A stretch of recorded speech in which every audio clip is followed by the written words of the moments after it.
Assalamualaikum warahmatullahi wabarakatuh. Assalamualaikum warahmatullahi wabarakatuh. Ya, terima kasih teman-teman atas kehadirannya di bedah buku kita yang ke-69. Dan kali ini topiknya tentang belajar lagi setelah, kalau nggak salah 3 pekan yang lalu juga ya, mengenai learning how to learn gitu. Sekarang the art of learning. Nah, seperti biasa sebelum kita mulai, saya sedikit flashback aja mengenai apa-apa yang sudah kita lakukan selama ini supaya teman-teman yang tidak sempat ikut di Zoom bisa ngikuti di YouTube dan bisa mengusulkan buku-buku apa yang akan diusulkan kelak ke depan. Ini yang sudah kita bahas, jadi sudah cukup banyak, sudah ada 68 buku. Dan hari ini kita akan membahas yang ke-69, The Art of Learning. Dan di bulan Desember ini juga masih ada 2 buku lagi yang akan kita bahas. Kemudian Januari juga sudah ada 4 buku yang akan kita bahas. Dan juga di bulan Februari sudah ada 3 buku. Tinggal 1 slot lagi yang masih kosong untuk mengisi jadwal kita di bulan Februari nanti. Nah, malam ini kita akan dimoderasi oleh moderator dadakan. Mohon maaf nih Mas Adi Kurnia, karena sebetulnya sejatinya ini jadwalnya Mbak Ina, tapi qadarullah beliau sakit dan dalam proses penyembuhan, mudah-mudahan segera disembuhkan oleh Allah Subhanahu wa taala. Amin. Dan Mas Adi saya salut, selalu siap untuk menggantikan dalam hitungan yang cukup cepat, less than 24 hours. Jadi makasih Mas Adi. Jadi yang saya perlu kenalkan sebenarnya Mas Adi Kurnia ini, beliau adalah VP di Telin, khususnya di bidang IT Solution and Network ya. Jadi beliau sudah cukup lama di Hong Kong, lebih dari 4 tahun kalau nggak salah. Dan yang lebih penting lagi adalah beliau ini selalu aktif di dalam setiap kegiatan kita, bedah buku bisnis. Kalau nggak salah setiap pekan selalu hadir nih Mas Adi ya. Kecuali kalau nggak salah selalu hadir, hampir selalu. Dan beliau ini salah satu figur kita yang mempraktekkan ya apa yang dia bedah, yaitu waktu itu The Power of Less, dan langsung dipraktekkan. Dan masalah hasil nomor 2 Mas Adi, yang penting udah dipraktekkan dulu gitu. Jadi ini luar biasa sekali. Dan selanjutnya saya akan serahkan aja langsung ke Mas Adi Kurnia untuk memperkenalkan siapa reviewer kita dan siapa guest kita. Dua-duanya luar biasa. Dan saya sangat semangat, ini sudah di depan saya ada catatan untuk mencatat pembelajaran kita malam ini. Baik, saya serahkan selanjutnya ke Mas Adi, silakan dilanjut. Baik, terima kasih Pak Gatot. Alhamdulillah. Bismillahirrahmanirrahim. Assalamualaikum warahmatullahi wabarakatuh. Selamat malam buat semua teman-teman yang hadir pada malam hari ini. Alhamdulillah, malam hari ini kita berjumpa kembali dalam seri bedah buku bisnis BBB B3 gitu ya, yang diprakarsai oleh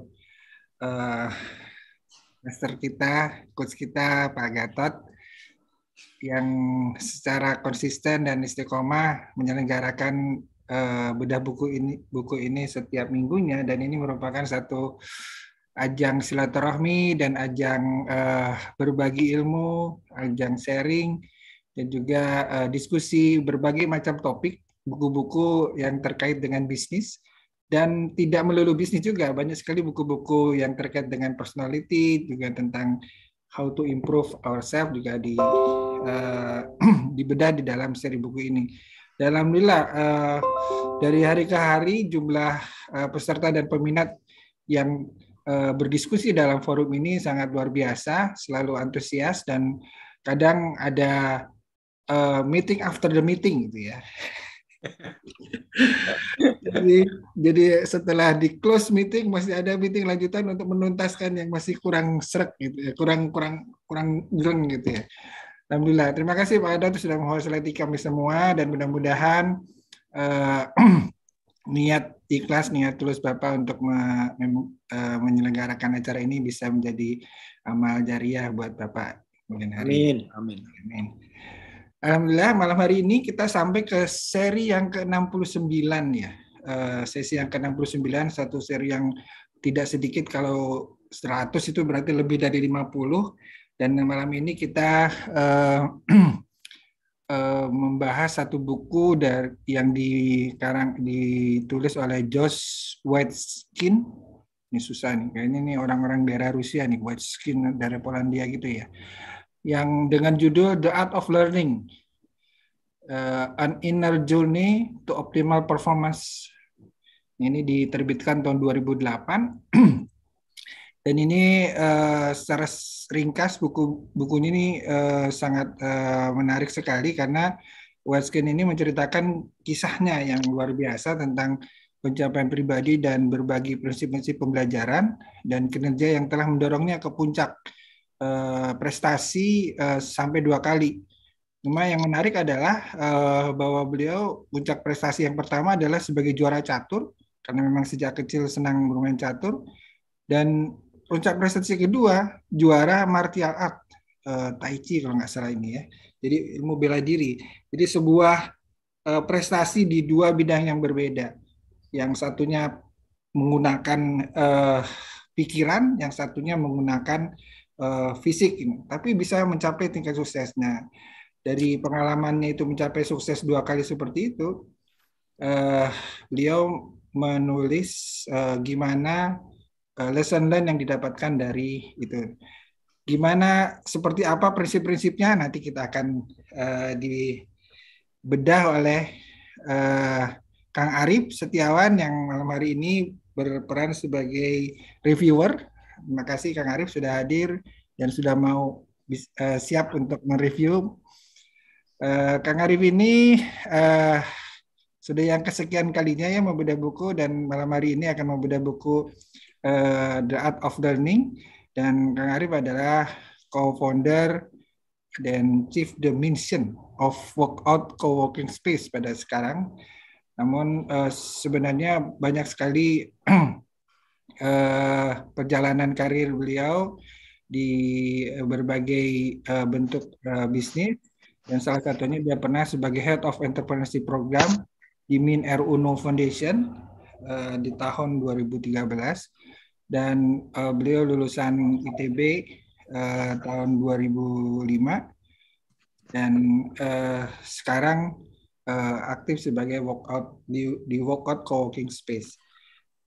Selanjutnya nanti setelah review bukunya akan ada guest kita pada malam hari ini adalah Teh Indari Mastuti.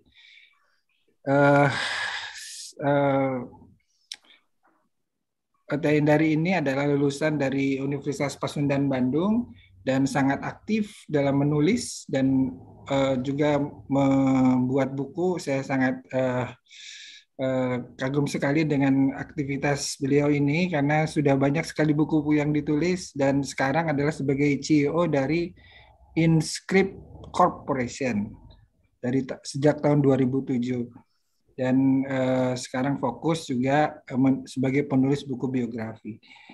Baik, kita untuk mempersingkat waktu, dan kita akan segera, saya sudah nggak sabar juga ingin segera mendengarkan review dari Kang Arif mengenai buku ini, karena tentu banyak trik-trik, dan saya sebagai orang yang sangat susah untuk baca buku, saya berharap dari sini saya bisa mendapat pelajaran yang banyak dari buku The Art of Learning ini. Baik, nah nanti untuk membagi waktu, Kang Arif silakan sekitar 30 menit untuk review bukunya, dan nanti dilanjutkan dengan Teh Indari. Silakan Kang Arif. Enggak. Sebentar, saya ke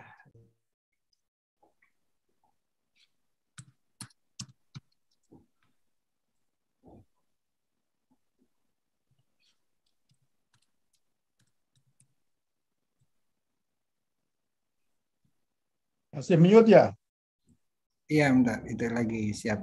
Sorry. Udah ya? Oke, siap. Nah, udah kelihatan ya slide-nya? Sudah bagus. Nah, ya, ya malam ini saya ingin sharing buku The Art of Learning ya. Sebenarnya saya udah lama baca buku ini, dulu beli audiobooknya sebenarnya. Jadi teksnya malah belum pernah dibaca. Nah, buku ini ditulis oleh Josh Waitzkin ya.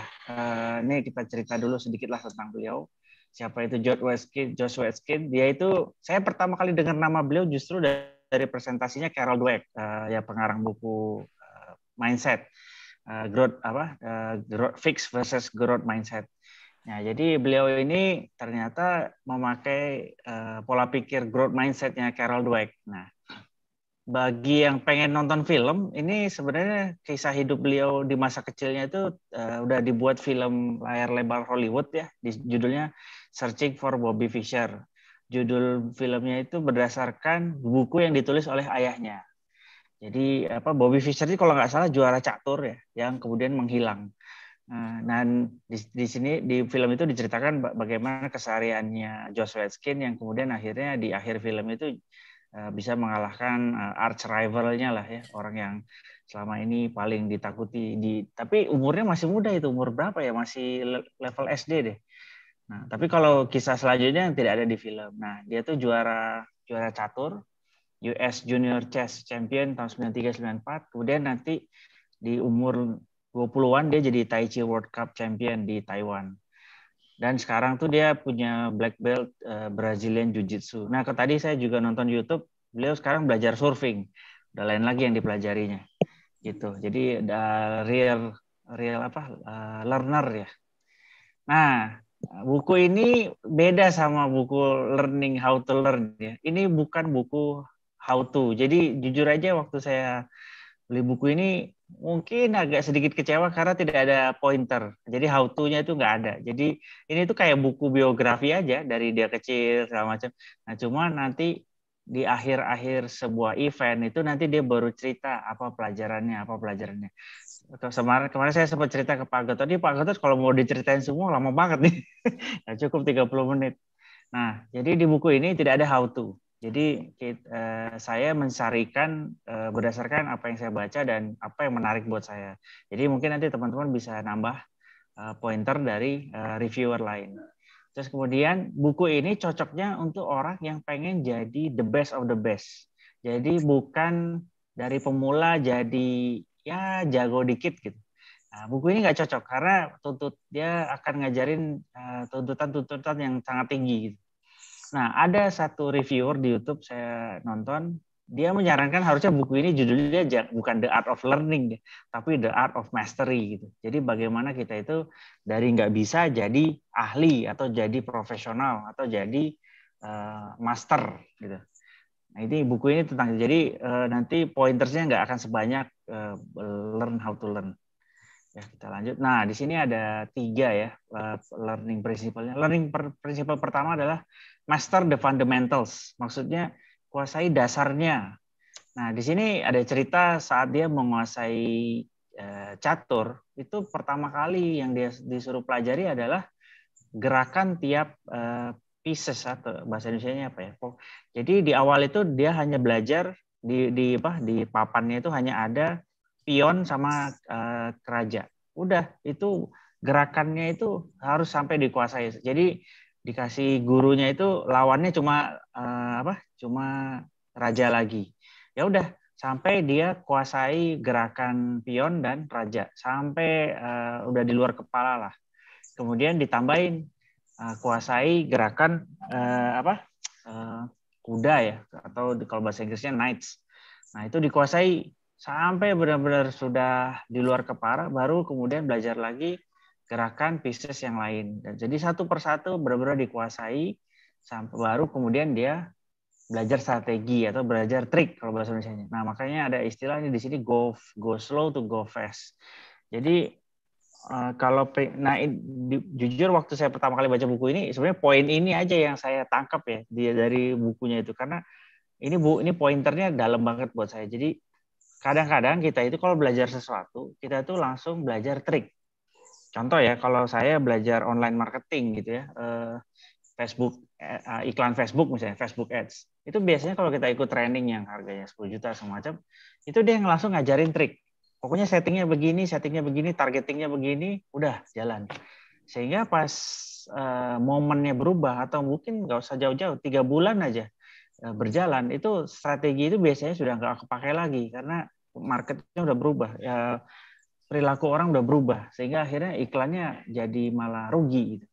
Nah, di training itu nggak diajarin fundamental dari iklan Facebook. Nah, itu yang biasanya salah. Jadi di training-training itu kebanyakan ngajarinnya trik. Saya dulu masih ingat belajar Google SEO ya tahun 2010. Itu di kelasnya langsung diajarin. Pokoknya pasang backlink, tulis artikel, tembakin ke website ini, langsung udah naik ranking websitenya.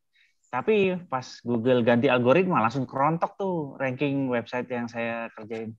Tapi kebetulan ada salah satu pengajarnya itu orangnya baik ya, saya datangin ke rumahnya terus saya bilang, itu yang saya ajarin di kelas dilupain aja semua. Pokoknya nih dikasih kitab tentang Google SEO, kitabnya tebal banget dia dapat dari Singapura. Ini kamu baca aja.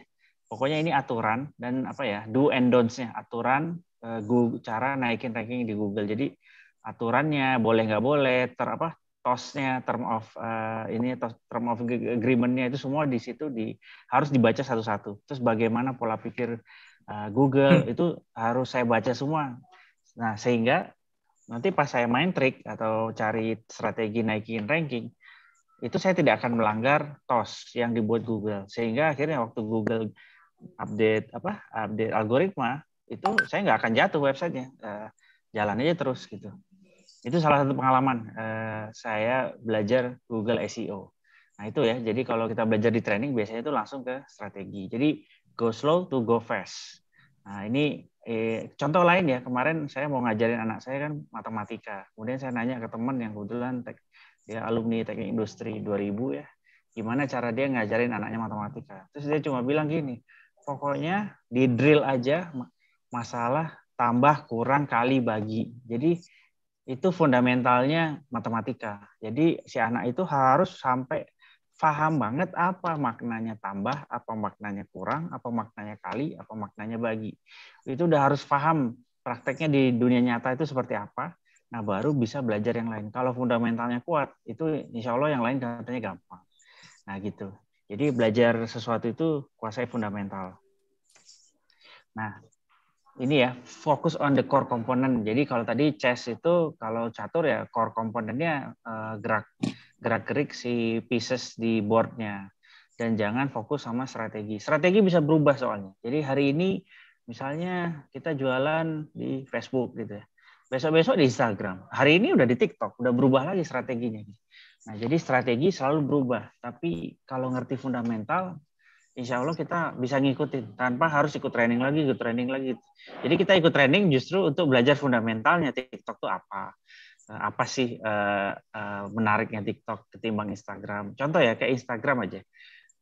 Pengalaman saya kalau kita main Instagram, ini dulu ya tahun 2015, mungkin sekarang udah gak kepake lagi strateginya.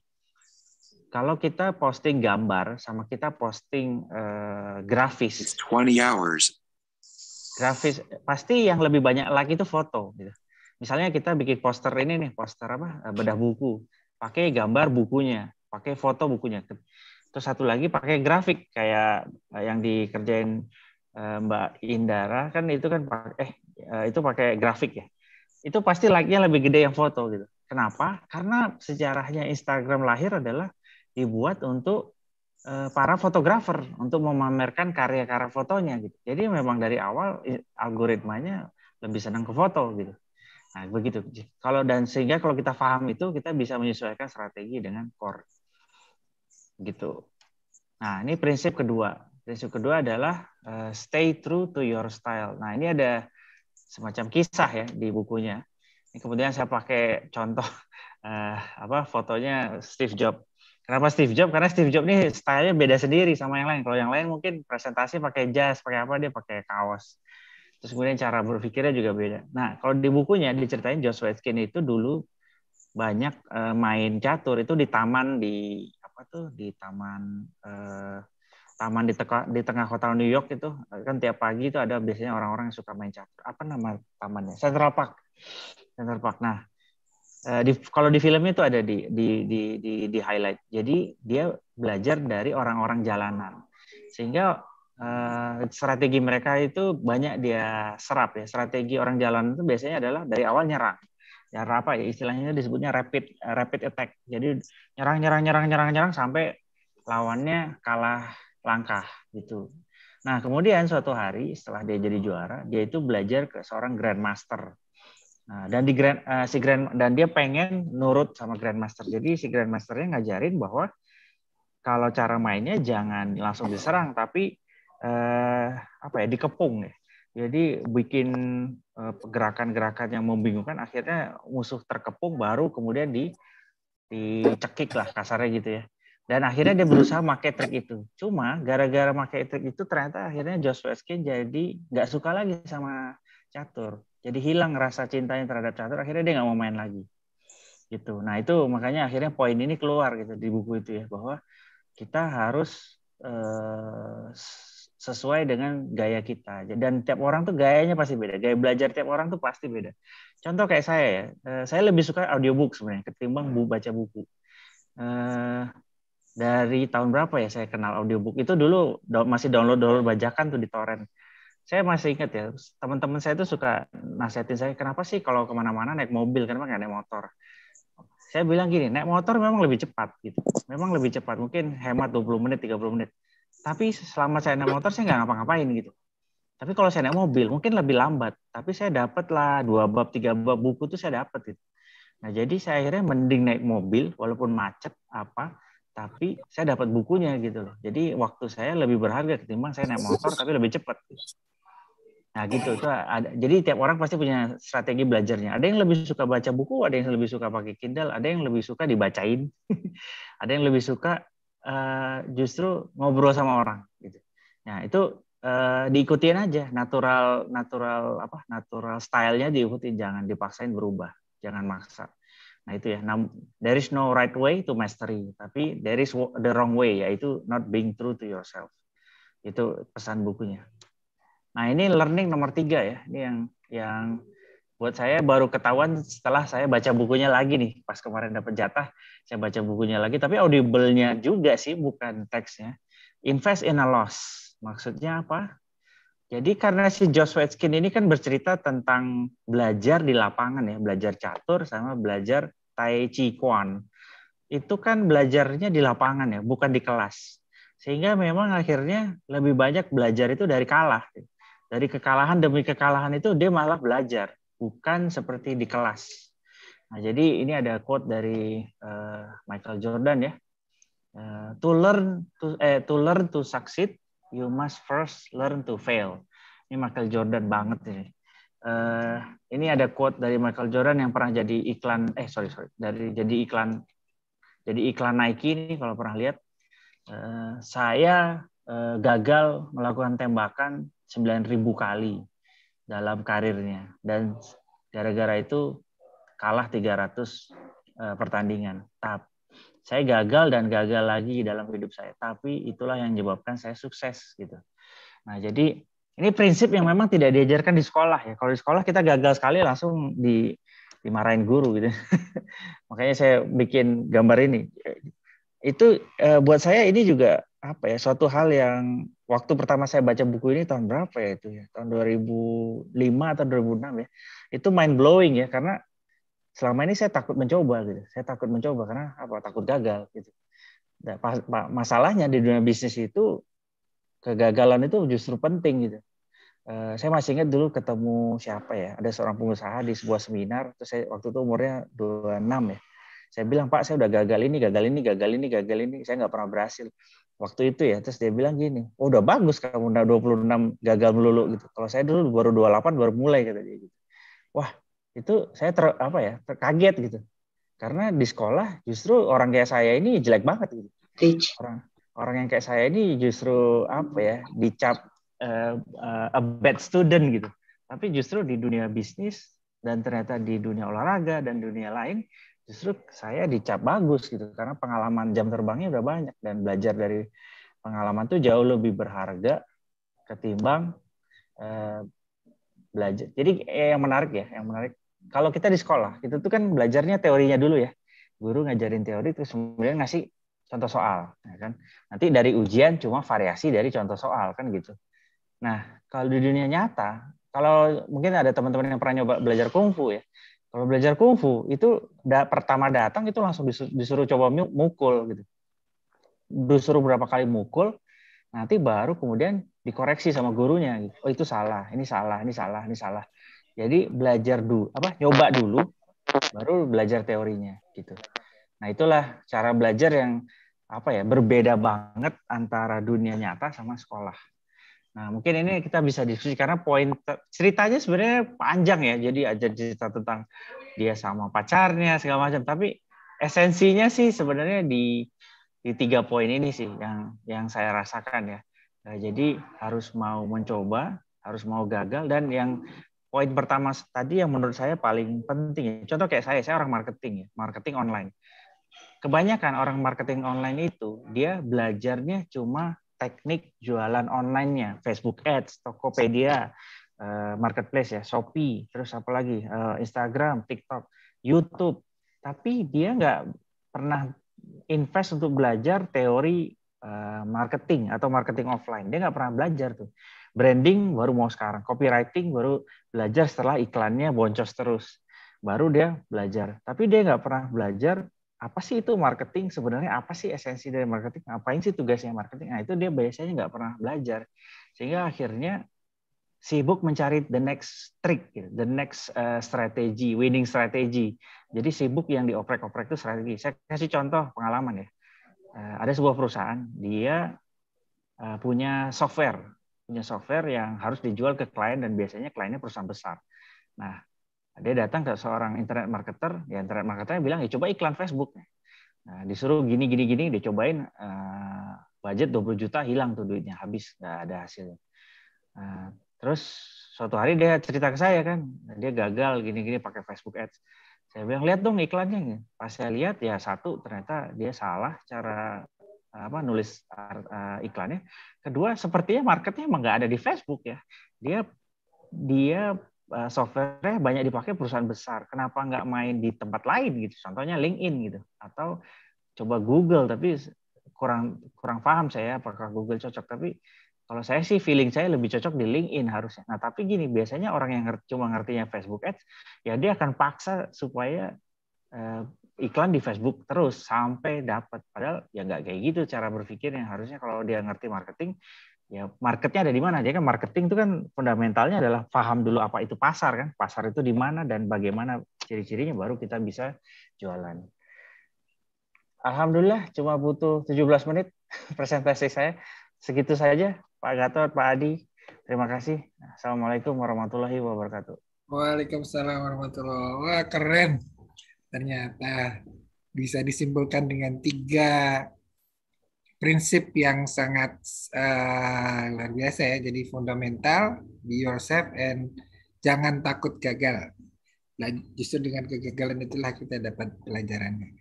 Baik, terima kasih Kang Arif sudah disampaikan. Mudah-mudahan bisa nanti kita berkembang di diskusinya. Selanjutnya silakan Teh Indari untuk memberikan tanggapan atau berbagi pengalaman terkait dengan proses pembelajaran. Oke, Assalamualaikum warahmatullahi wabarakatuh. Terima kasih Pak Gatot sudah mengundang saya. Sebenarnya saya deg-deg plus banget ya bisa hadir di sini. Pertama karena jadwal saya itu biasanya jam segini udah tidur. Yang kedua adalah karena saya grogi gitu ya. Biasanya saya dengan ibu-ibu, di sini bapak-bapak yang paling banyak ya. Jadi agak grogi. Pak Gatot saya deg-degan itu selalu. Yang ketiga yang sebenarnya menjadi menjadi ketakutan saya, deg-degan saya adalah karena saya belum baca bukunya ya. Tetapi saya itu suka belajar. Ya, jadi kalau tadi di awal Pak Adi bilang, Teh Indari bagaimana sih sebenarnya bisa menjadi produktif di dunia penulisan? Saya bilang ya semua juga mulai dari belajar menulis gitu. Jadi itu poin-poin yang sama Pak Arif lakukan tadi dijabarkan, saya sangat setuju. Saya tuh kalau belajar seperti ini teman-teman, jadi saya sudah bikin rangkumannya kayak begini, apa yang saya dapatkan daripada penjelasan, dan saya suka gaya belajar seperti ini. Jadi biasanya saya tuh mendengarkan, kemudian saya menyiapkan buku, kemudian saya menyiapkan bolpen warna-warni. Ya, kenapa saya menyiapkan bolpen warna-warni? Karena saya pengen dapat semangat yang cukup besar ketika sedang menulis. Ya, saya bisa pakai warna merah, ungu, biru, hijau gitu ya untuk mendapatkan poin-poin yang memang buat saya penting dan yang pasti bisa saya implementasikan dalam langkah saya selanjutnya. Jadi kalau misalnya ketika ditanyakan, saya alhamdulillah sampai sekarang itu sudah 345 karya, dan itu saya awali dari aktivitas saya menulis sejak SMA kelas 1.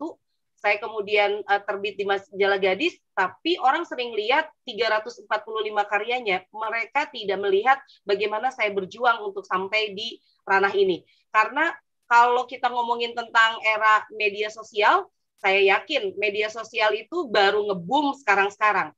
Dulu zamannya saya untuk bisa dapat komunitas penulis itu susahnya minta ampun. Ya, karena nggak ada akses informasi yang bagus ya, dan waktu itu SMA itu kayaknya internet masih milik high class lah. Sedangkan saya berasal dari keluarga yang serba kekurangan. Nah, maka waktu itu yang saya lakukan itu adalah stepnya itu adalah memang belajar dari dasar. Jadi saya itu suka baca buku. Kemudian, nah ini warisan terbesar dari orang tua saya itu adalah baca buku. Dari baca buku saya tergerak untuk mulai menulis. Dan menulisnya cemen banget, hanya menulis di diary. Ya kalau sekarang kayaknya orang udah nggak punya diary kali ya yang ditulis-tulis ya. Semuanya udah ada di sosmed, udah ada di blog. Jadi dasar banget. Saya menuliskan apa yang saya rasakan, selesai.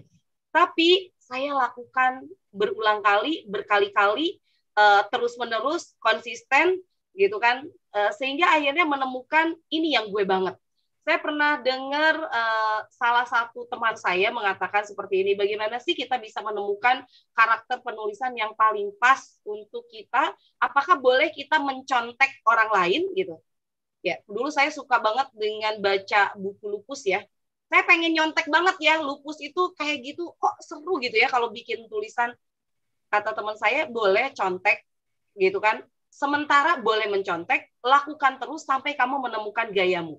Jadi akhirnya saya pernah mencontek loh, mencontek gayanya lupus, kemudian saya bikin buku tahun 2004 ketika saya lagi nge-boom teen lit ya, buku-buku untuk remaja, saya nulis ala-ala lupus. Jadi waktu itu saya nulis ada salah satu karakter namanya itu Agatha untuk remaja, dan itu konyol banget, based on dari pengalaman saya sendiri. Jadi saya akhirnya lambat laun, saya mulai seiring dengan menulis, saya lalu mulai menemukan bahwa ini yang gue banget, natural banget, itu yang kata Pak Arief tadi ya. Mungkin orang bisa bilang, ayo ikuti gaya saya, tapi seiring dengan kita menjalankan aktivitas yang terus-menerus dan konsisten, ternyata gaya kita akan terbentuk dengan sendirinya, dan ternyata itu yang lebih enjoy. Dan pada akhirnya adalah yang saya lakukan tahun 2004 itu mencoba. Jadi dari basicnya nulis di diary, kemudian akhirnya menulis di media cetak, dan saya begitu ketakutan dulu pun, ketakutan menulis buku itu seperti apa. Tetapi saya berani untuk mencoba.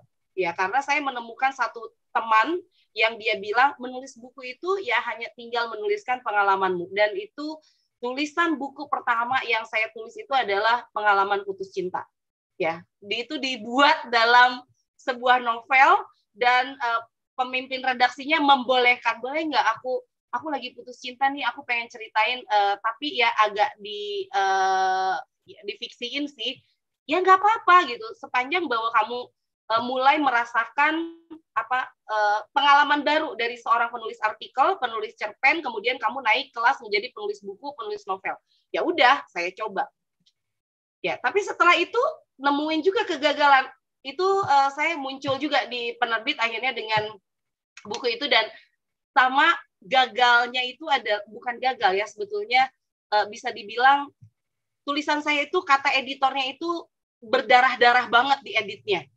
Ya, karena mungkin titiknya terlalu banyak, terus kemudian penggunaan titik koma yang nggak jelas gitu ya, terus kemudian juga pengulangan kata dan lain-lain. Ya itu karena belum terbiasa kan menulis buku, tapi harus dicoba. Jadi saya sangat setuju banget bahwa kita ketika kemudian menjadi ahli, maka yang harus dilakukan itu adalah kita belajar untuk di dasarnya dulu. Ya, ini yang saya ajarkan juga. Mungkin di sini ada beberapa teman penulis ya yang hadir ya. Karena Pak Gatot biasanya kalau malam itu ibu-ibu juga bobo ya. Atau udah sibuk sama anaknya ya. Jadi sedikit, kalau saya biasanya pagi kalau belajar itu. Nah, saya ngajarin ke teman-teman penulis, jangan lihat saya sekarang, lihat prosesnya. Karena dulu pun saya sama, menulis dari 300 kata, naik ke 500 kata, naik ke 700 kata, naik ke 1000 kata, sampai akhirnya bisa berlembar-lembar. Ya, sampai akhirnya bisa menulis buku yang tebal. Sampai akhirnya saya terlatih menulis, dan saya bilang bahwa saya tidak bisa bernafas kalau tidak bisa menulis, gitu kan. Kalau tidak menulis, saya nggak nafas. Karena setiap hari saya habiskan untuk nulis. Termasuk juga kemudian yang sangat menarik sebetulnya adalah ketika kita punya experience yang lain selain daripada profesi kita. Seperti Pak Arief bilang bahwa seorang digital marketer dia hanya menguatkan ilmunya di dunia marketing online. Padahal sebetulnya ya tidak juga gitu. Seharusnya ada hal-hal lain yang harus juga dia perbesar ilmunya atau skillnya. Itu terjadi Pak Arief, karena saya itu adalah seorang penulis yang sukanya bernetworking. Jadi saya penulis yang sekarang dari dulu saya suka banget bernetworking. Saya masuk organisasi seperti misalnya HIPMI, saya masuk IWAPI, saya masuk sekarang ini Business Network Internasional, dan nyaris di setiap organisasi itu menjadi satu-satunya penulis. Ya, dan saya tidak menemukan penulis lain yang ada di sana. Nah, ternyata itu menjadi nilai plus ketika kita memang mau go too fast, ya, bergerak lebih cepat. Ya, karena apa? Orang lain mungkin sebagai penulis dia hanya belajar tentang dunia penulisan. Dia begitu ingin menguasai dunia penulisan, padahal tidak seperti itu. Saya menggabungkan antara seorang penulis dia harus bisa berbisnis, seorang pebisnis dia juga harus bisa menulis. Makanya kenapa digital marketer sekarang dia punya strategi, punya teknik. Tapi kalau dia tidak bisa menulis, udah deh ke laut aja gitu ya. Karena content is a king. Dan sama pun seorang penulis dia tidak akan bisa bergerak tulisannya atau bergerak karyanya kalau dia tidak memadukan dengan aktivitas bisnis. Karena buku pun harus dia jual. Ya, itu sebabnya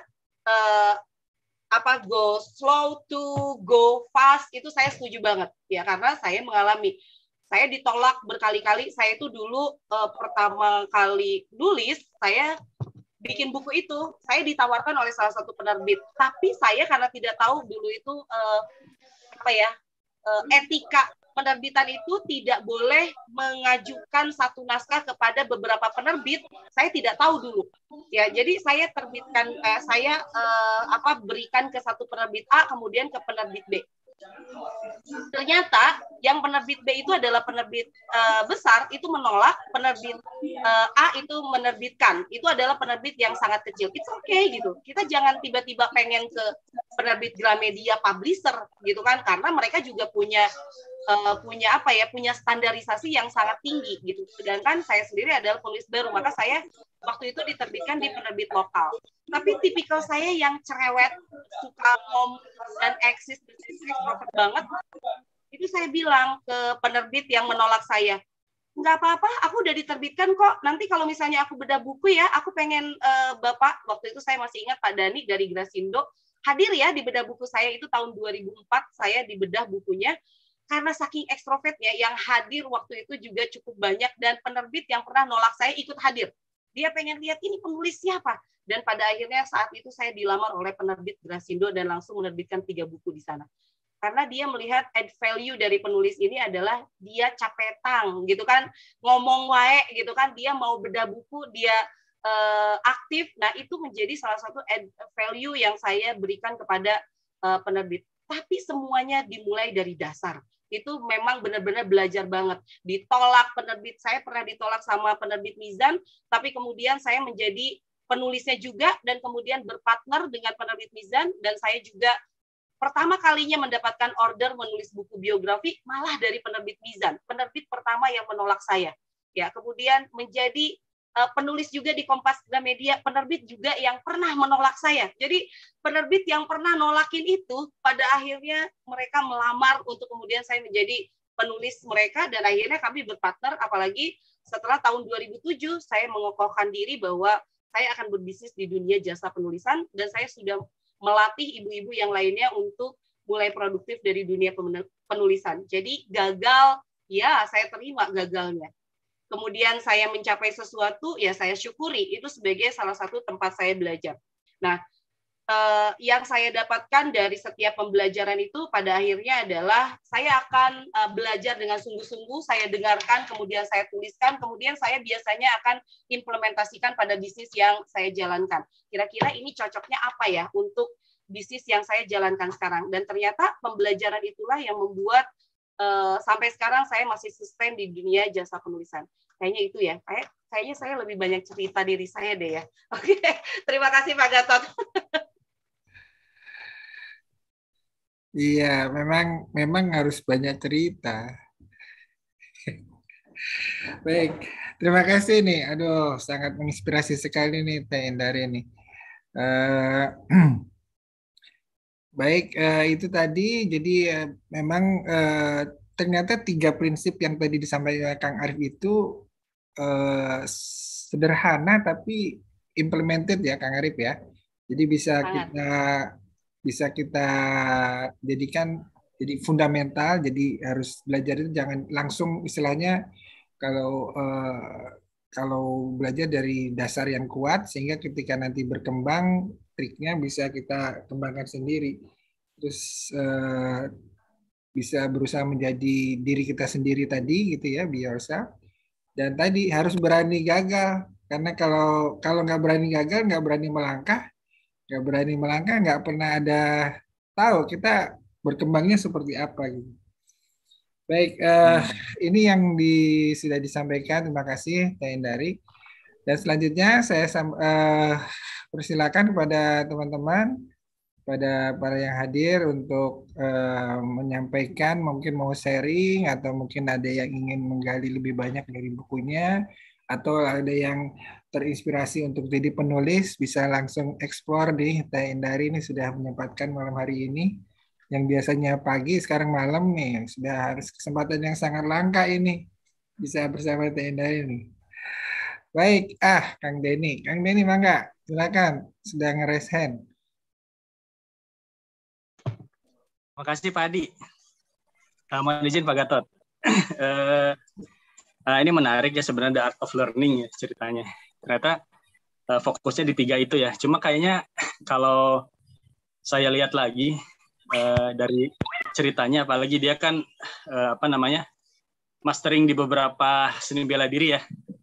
Yang saya juga tahu bahwa seni bela diri itu tidak dapat dikuasai dalam waktu singkat. Nah, jadi kalau yang menurut saya yang ada miss di sini, kenapa dia harus tadi ceritakan harus menguasai fundamental dan lain-lain, tapi masalahnya ketika kita di kenyataannya, kenapa sekarang itu sering ketika ada seminar itu yang adanya adalah shortcut atau gimana how to-nya, karena yang tidak ada di kita itu adalah waktu gitu.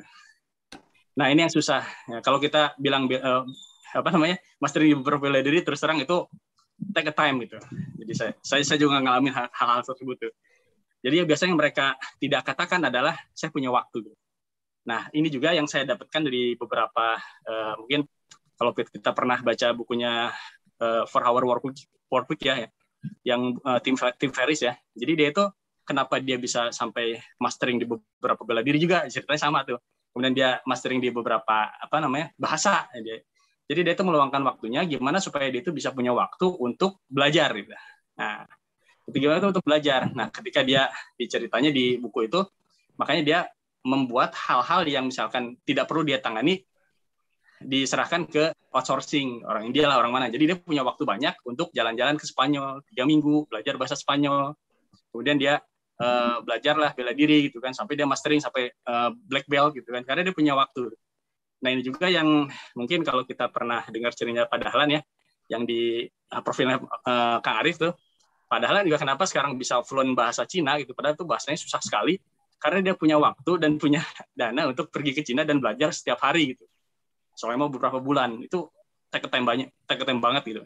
Kenapa dia nggak bisa belajar bahasa Inggris katanya? Karena anak saya udah jago bahasa Inggris, saya pengen jago bahasa Cina, pengen lebih jago dari anaknya. Akhirnya dia belajar ke sana gitu. Itu dia butuh banyak waktu dan butuh uang. Nah itu yang pertama adalah yang tidak diceritakan adalah waktu gitu. Seberapa banyak sih kita punya banyak waktu untuk melakukan hal tersebut. Nah, yang kedua yaitu tadi modal. Gitu. Kalau misalkan dia sudah katakanlah punya passive income, dia bisa belajar apapun gitu kan. Nah, sekarang misalkan kalau kita punya online shop, kita pengen belajar kayak tadi digital marketing, ya mungkin dia nggak punya waktu untuk belajar dari fundamental seperti Kang Arif tadi. Mungkin dia harus nanganin keuangannya juga, marketingnya juga, dan lain-lain. Nah, yang kedua yang mungkin juga tidak diceritakan adalah kalau saya lihat dari ini ya pandangan dari seorang yang senang kayak tadi itu martial art gitu ya, adalah learn from the best gitu. Karena nggak mungkin dia bisa menjuarai beberapa kejuaraan kalau dia nggak belajar dari seseorang yang paling jago itu istilahnya. Nah, kalau kata di pengajian itu nggak mungkin lah kamu belajar cuma dari buku itu. Kamu harus belajar dari guru deh. Dan kamu akan jago kalau kamu belajarnya dari guru yang jago gitu istilahnya. Jadi dua hal itu mungkin yang dilupakan. Nah, itu yang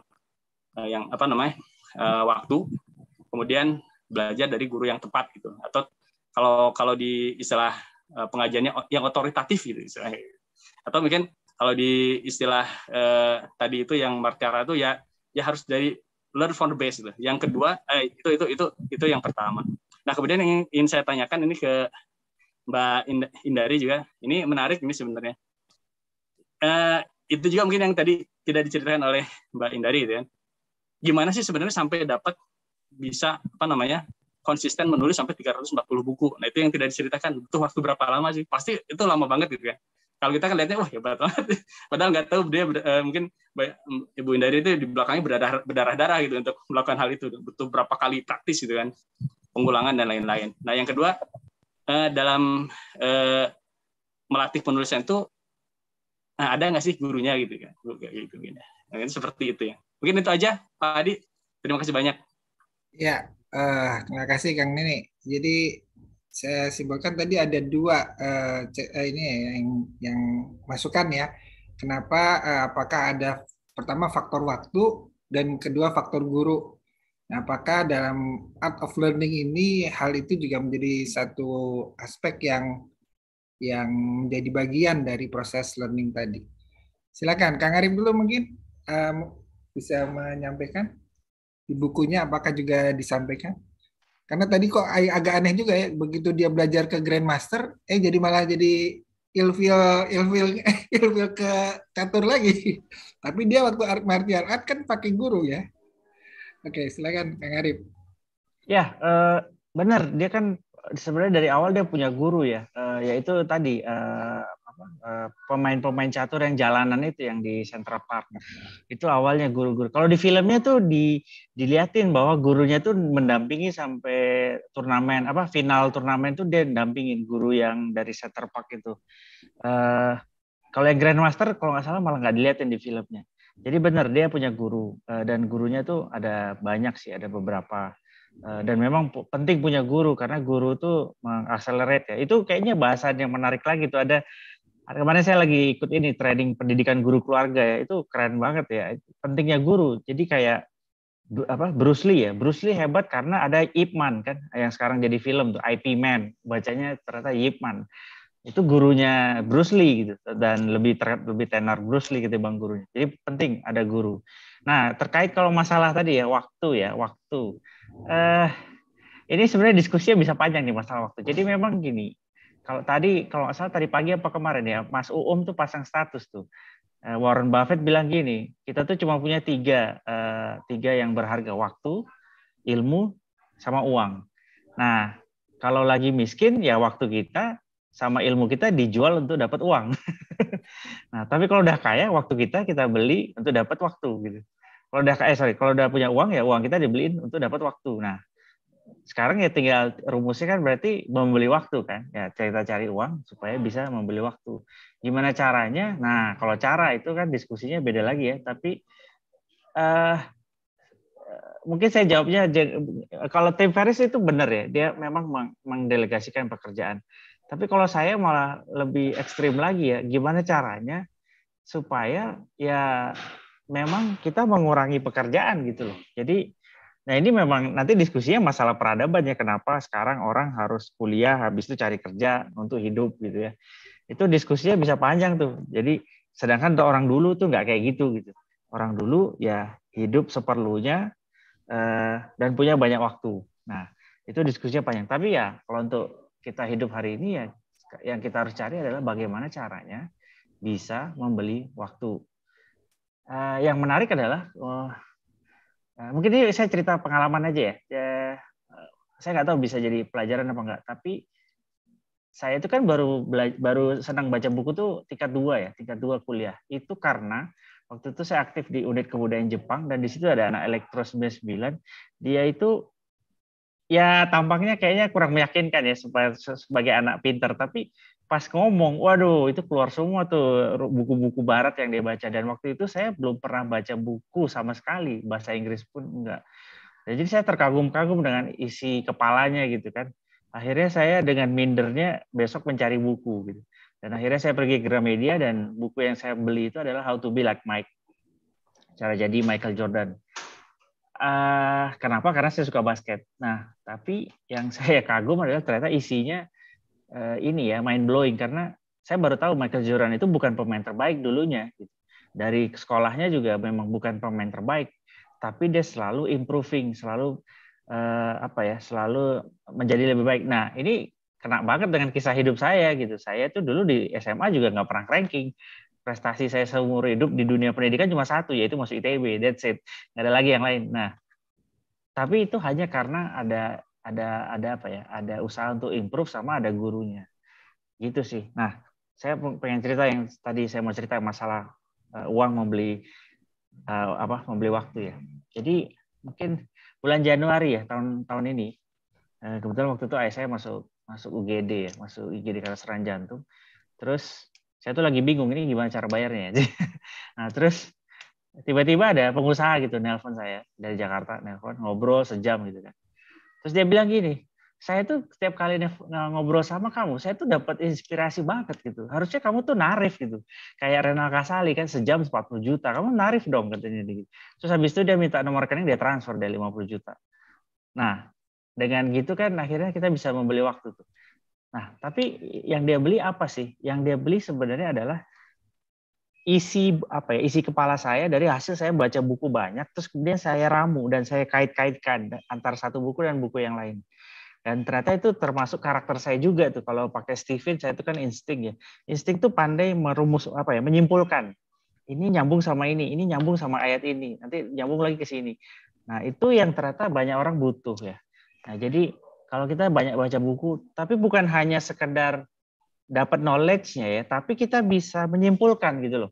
Itu apa sih maksudnya gitu. Ternyata wah, itu baru berharga buat orang lain. Nah, itu mungkin bisa dijual. Makanya ada orang yang jadi trainer kan. Ada orang yang jadi konsultan dibayar sekian ratus juta. Ya kayak gitu. Itu bisa jadi. Akhirnya kita punya banyak waktu tuh untuk improving diri kita. Mungkin itu aja kali ya.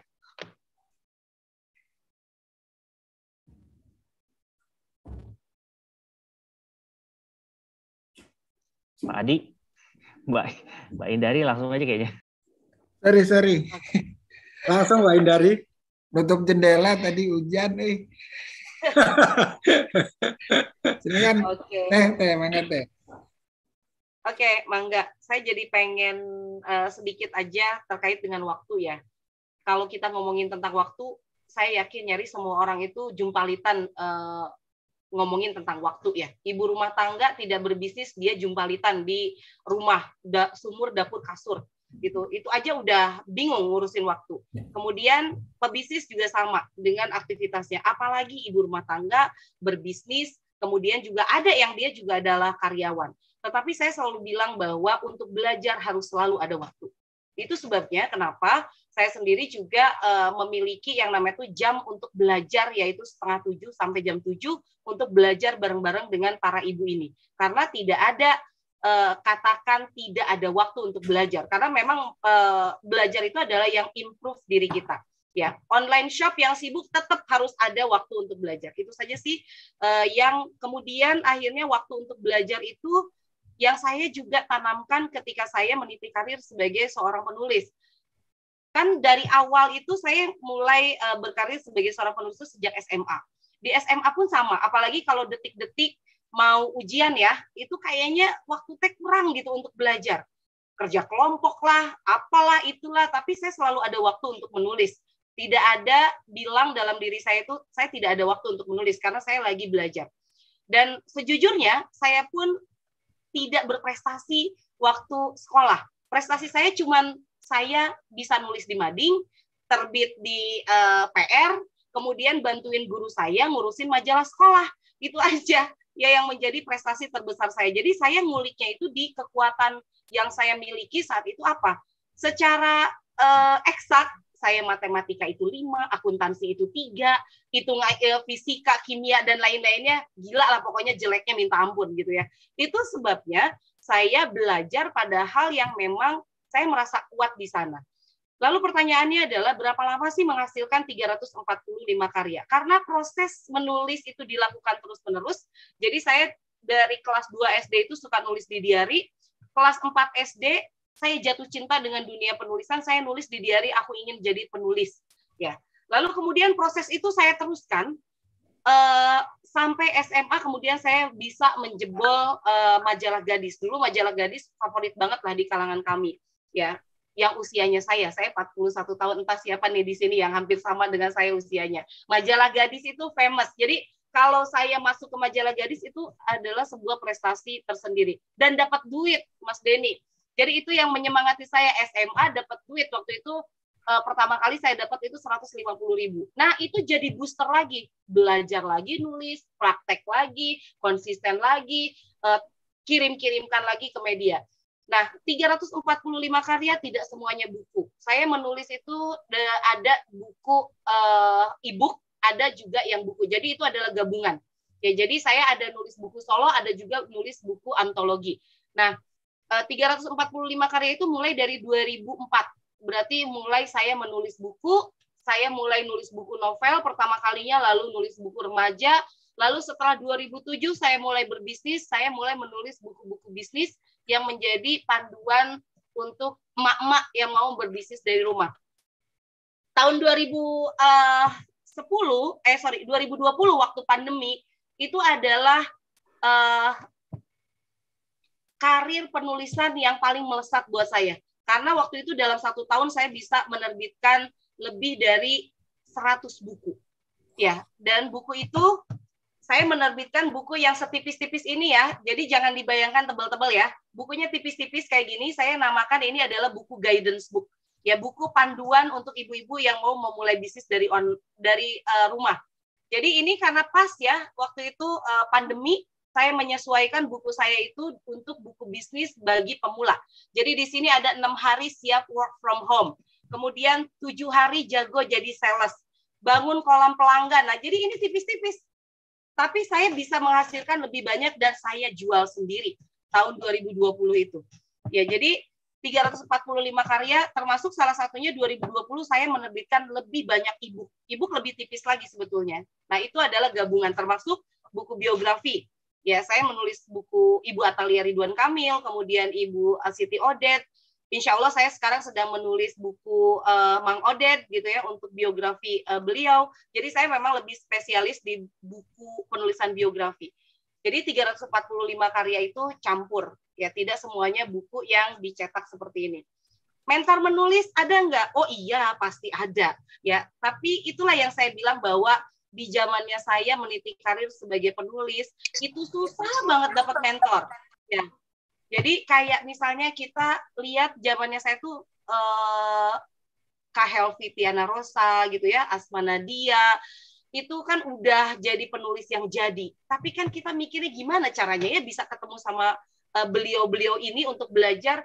Jadi saya tuh dulu cari tahu dan kemudian akhirnya ketemu namanya itu toko buku kecil di Dago. Saya rumahnya di ujung Berung dan di Tobucil itu tempatnya para penulis saling berbagi. Jadi di sana saya ketemu dengan kayak penulis-penulis Grasindo, Gramedia yang suka ngumpul setiap Sabtu. Saya berangkat tuh naik angkot ke sana hanya untuk mendengarkan mereka gimana sih caranya mereka bisa jadi penulis yang keren. Ya. Nah, sampai akhirnya saya ketemu dengan Daniel Mahendra ya, seorang penulis, dan dia yang memang memapah saya pertama kalinya untuk menulis buku. Kemudian setelah saya masuk dunia penerbitan, baru saya mulai ketemu dengan banyak mentor yang lainnya. Ya, karena sudah ada di komunitas yang tepat. Ya, waktu itu ada Mas Bimo gitu ya, ada pokoknya penulis-penulis yang memang bagus, keren, dan saya menyerap sebanyak-banyaknya. Kalau saya ketemu sama orang, tetap saya selalu minta izin. Boleh nggak saya nulis dulu ya, sambil nulis nih gitu kan, sayang kalau nggak ditulis. Jadi saya tuh selalu nulis. Dia ngomong apa, saya tulis. Saya ikut kegiatan apa, saya tulis. Jadi saya senang sekali menulis. Dan tahun 2007, mungkin teman-teman di sini juga ada yang tahu Pak Bambang Trim. Itu adalah guru saya juga. Pak Bambang Trim itu mengajari saya bagaimana menulis, termasuk juga bagaimana membangun bisnis penulisan. Nah, saya sangat berterima kasih kepada beliau, dan mentor-mentor penulisan ini pasti akan mentor-mentor apapun ya, pasti akan sangat berpengaruh untuk karir Anda, apapun karir yang Anda pilih, termasuk karir di dunia jasa penulisan atau di dunia penulisan. Begitu, Kang Denny. Kang Adi lagi telepon nih. Wah, bravo. Ya, oke. Aduh, maaf. Ya, berarti Kang Denny terjawab ya. Ternyata memang ada, tetap guru harus ada, apalagi guru yang bersanad gitu istilahnya kalau mau belajar ngaji ya. Tadi juga sebenarnya cuma tidak terungkap aja. Tadi sebenarnya sudah disampaikan Kang Arif juga ya. Ada gurunya juga, cuma ya itu tadi tidak guru bisa siapa saja ya, kalau tadi Kang Arif bisa dari yang jalanan atau apa. Dan waktu juga memang harus ada. Kalau tadi tipsnya kalau dari Teh Indari sih harus ada waktu yang dikhususkan memang untuk belajar gitu ya, sehingga akhirnya bisa fokus di waktu itu, dan akhirnya teman-teman, Kang Adi mohon maaf ya, anak saya udah nangis, kayaknya udah mau tidur. Udah kedengeran nangis. Saya pamit duluan teman-teman, terima kasih untuk hari ini. Nggak apa-apa ya, makasih Bu Indari. Bangga. Assalamualaikum warahmatullahi wabarakatuh. Waalaikumsalam. Baik. Kang Denny puas ya jawabannya? Puas Pak Adi, makasih banyak. Ya, yang lain ayo. Saya mau kasih komentar ya, Mas Adi. Silakan Bu. Saya sangat suka dengan penjelasan dari Mas Arif tadi tentang apa yang diyakini oleh Michael Jordan. Yang sebetulnya dia bukan seorang yang paling hebat, yang paling pintar, tapi bukan itu yang menyebabkan dia sukses, tapi keinginan dia untuk selalu improving. Every time he would like to be improved gitu loh. Jadi bukan nomor satu atau yang nomor satu yang dia ingin capai gitu, karena di atas nomor satu pasti ada nomor satu lagi. Itu tidak akan ada habisnya. Tapi kalau dia bertekad tiap hari dia mesti improving, itu menurut saya sangat menginspirasi sekali. Itu. Ya, itu karena tadi itu ya, berani gagal dan mencoba terus ya. Gimana? Baik, Kang Arif mungkin ada tambahan mengenai Michael Jordan yang tadi di buku itu tadi sampaikan? Kalau di buku ini kebetulan Josh Waitzkin itu cerita juga tentang beberapa pemain NFL ya, American football yang dia pernah temui.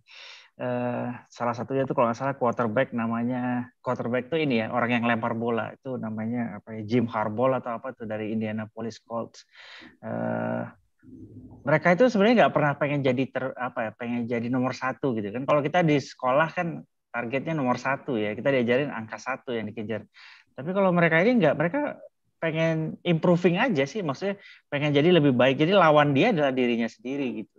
Termasuk Michael Jordan. Kalau nonton film yang di Netflix itu Last Dance ya, itu kan cerita tentang perjalanan karir Michael Jordan dan Chicago Bulls, itu bagus banget. Saya tuh ngajak anak saya yang masih SMP tuh untuk nonton itu supaya dia tahu tentang Michael Jordan tuh mungkin 6 tahun sebelum saya dulu kan tingkat 2 ya, baru tahu Michael Jordan itu nggak jago di awalnya.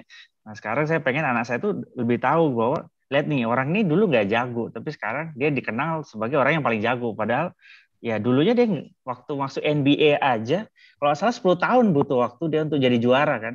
Dia di draft 83, juara pertama tuh 91 gitu. Itu kalau baca buku biografinya, dia itu sampai sebel tuh, selalu dikalahkan sama Detroit Pistons. Isaiah Thomas sama siapa tuh satu lagi pemain bintangnya. Nah, yang menarik adalah dia tuh dulu dendam ya sama Detroit Pistons gara-gara waktu kalah tahun berapa tuh di playoff.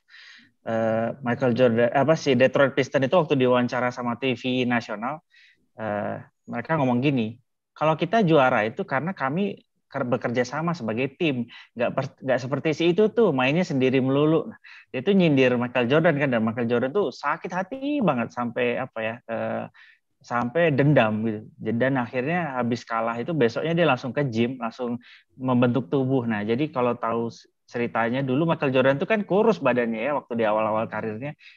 Tapi setelah kalah di tahun 89 atau 88 tuh kalau nggak salah, itu tiba-tiba badannya berotot itu. Nah, jadi memang dia selalu take it personally ya kalau ada yang menghina. Jadi jangan pernah menghina Michael Jordan, karena di film Last Dance itu di Netflix ada diceritain orang-orang yang pernah menghina Michael Jordan dan akhirnya harus membayar mahal dengan mengamuknya dia di lapangan. Seru ya. Oke. Iya. Tadi juga sama kan, Teh Indari juga cerita awalnya ditolak gitu kan. Sekarang malah ngejar-ngejar biar bisa nerbitkan bukunya, beberapa penerbit. Oke, selanjutnya ini Pak Gatot kayaknya sudah banyak catatan ini. Bisa aja Mas Adi.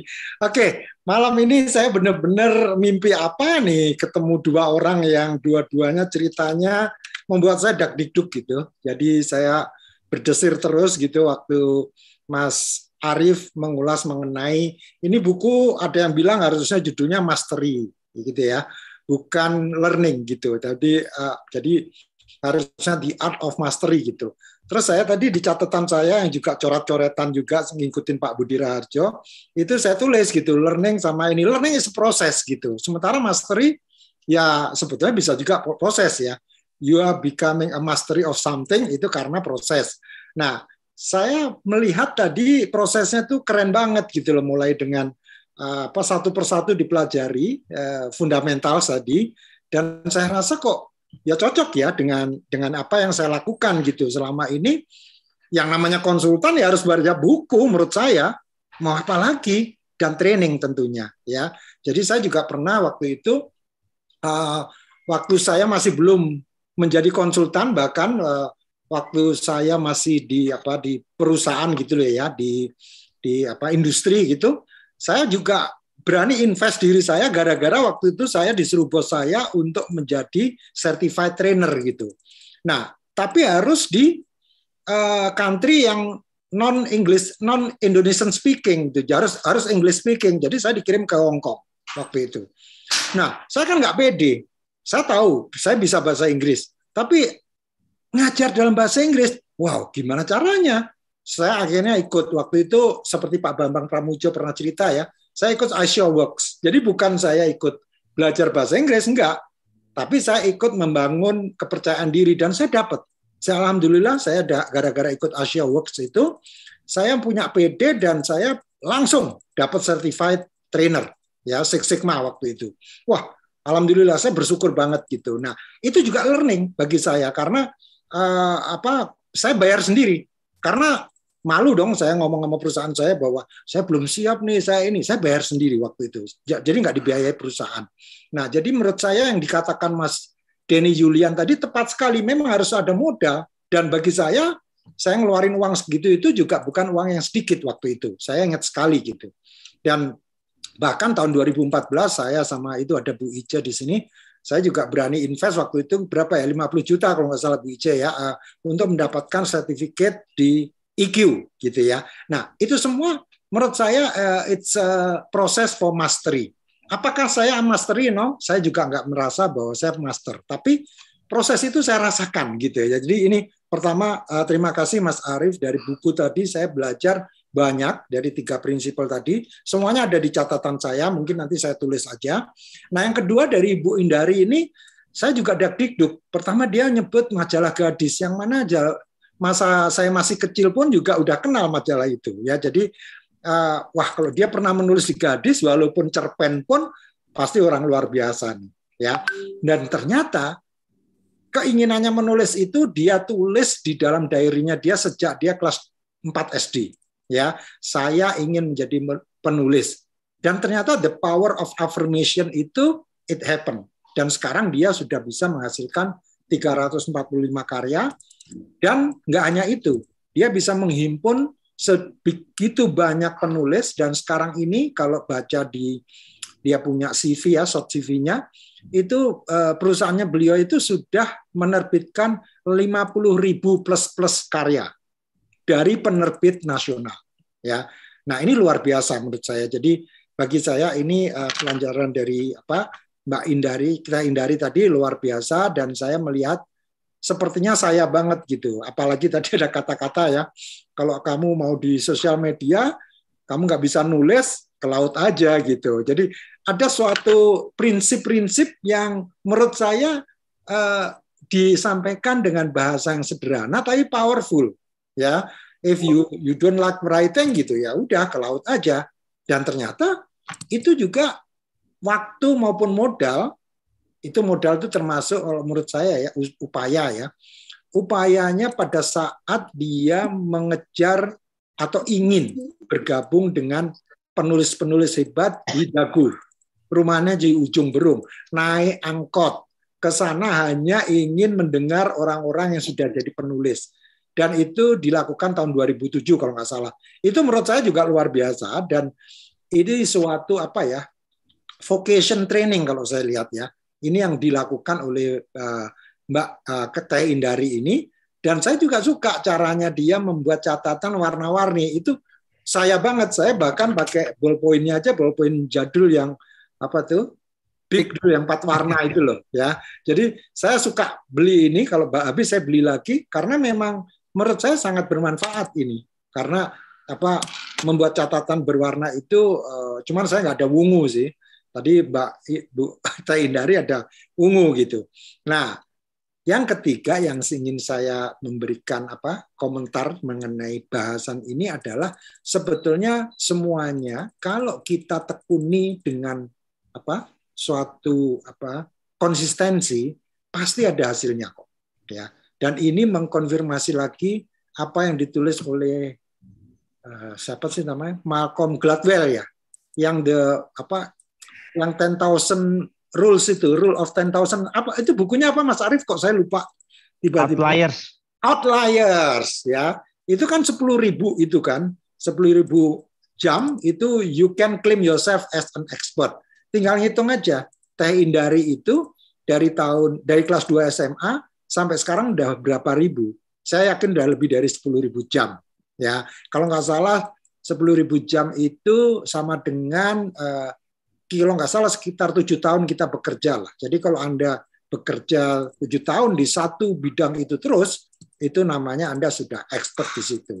Nah, pertanyaan saya karena Bu Indari sudah nggak ada, saya tanya aja ke Mas Arief mengenai bagaimana sih sebetulnya Anda bisa belajar dari audio. Jadi gini, saya juga sekarang lagi berusaha gara-gara komunitas kita ya, kan Mas Arief ini sering banget posting gitu ya. Saya lebih ini audio gitu, terus lebih sering di mobil gitu. Walaupun juga bisa sambil jalan kaki, sambil goes gitu ya, bisa juga pakai ini ya.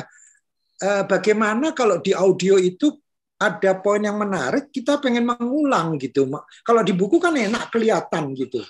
Oh ini halaman ini saya tandain jebret gitu. Kalau di audio itu menit keberapa ya tadi ya. Nah itu saya sering kelewatan, dan saya melihat bahwa future itu adalah di audio. Karena saya pernah baca bahwa orang nanti akan mengurangi share screen. Jadi namanya kita berinteraksi dengan komputer atau dengan gadget, itu kedepannya orang akan berusaha mengurangi. Sementara kalau kita dengan audio kan nggak perlu pakai mata. kita hanya perlu pakai telinga. Nah, itu aja mungkin pertanyaan dari saya untuk Mas Arief, kalau bisa share di sini. Makasih Pak Gatot. Saya jadi banyak relate nih ke Pak Gatot. Saya dulu pernah ikut Asia Awards juga tuh Pak. Cuma saya pas hari ketiga ibu saya sakit apa gimana, jadi saya pulang ke Bandung terus didiskualifikasi. Itu satu. Terus kedua, ayah saya itu Six Sigma Black Belt. Belajarnya dulu waktu di Chevron di Air Academy ya. Ini lagi bongkar-bongkar buku-buku papa nih, isinya ya Air Academy dan Six Sigma. Wah, ini di belakang saya isinya juga Six Sigma semua nih. Semua. Dari dulu beliau tuh nyuruh saya belajar, cuma kan saya bener satu belum tertarik kali ya, terus kedua nggak ngerti aja, jadi kan rumit bahasanya gitu ya. Tapi pelan-pelan saya coba jabarin yang simpel-simpelnya, saya ikut training beliau, jadi kalau beliau lagi ngajar saya ikut di belakang, sambil berusaha memahami ini apa sih di makhluknya.